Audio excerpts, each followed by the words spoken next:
আজকের এই দিনটায় এখানে এই জার্মানি, সুদূর জার্মানিতে বসে এই রবীন্দ্রনাথ ঠাকুরের সাথে কাটানো সেই অনেক অনেক বছর কলকাতায় যেভাবে কাটিয়ে এসেছি, আজ সত্যি সেটা খুব মনে পড়ছে।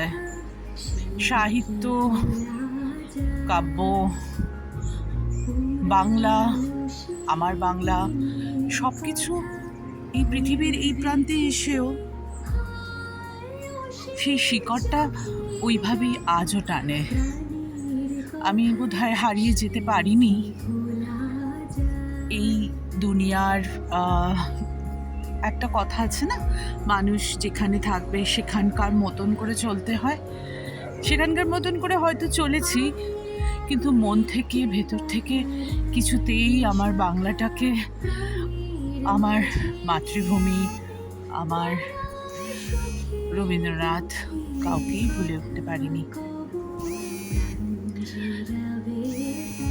স্বাভাবিকভাবেই খুবই আজকের দিনে মিস করছি আমার সেই শৈশবকে, যৌবনকে, যেখানে আজকের দিনে পাড়ায় পাড়ায় অনুষ্ঠানগুলো, চতুর্দিকে রবীন্দ্রনাথ ঠাকুরের গান, সব কিছুই মিস করছি।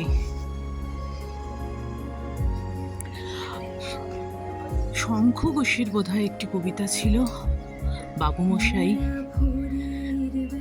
আমাদের কলকাতাটা হয়তো সবাই বলে একটু বদলানো উচিত, অতটা ডিটেলে জানি না, তবে ওই কবিতাটা আজকে খুব মনে পড়ছে।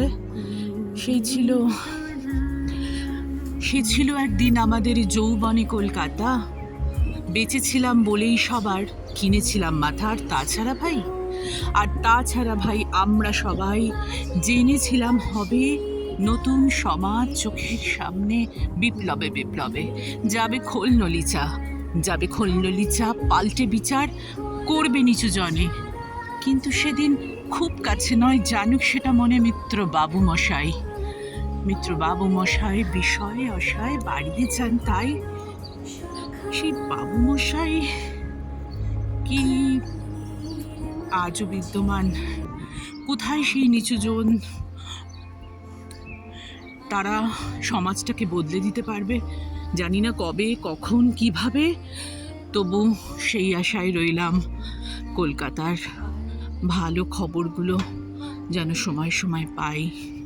সবাই যেন ভালো থাকে, শান্তিতে থাকে, রবীন্দ্রনাথ ঠাকুরকে মনে রাখে, আর মন প্রাণ দিয়ে সব ভালোবাসা নিয়ে জীবনটাকে এগিয়ে নিয়ে যায়। ভালো থাকবেন।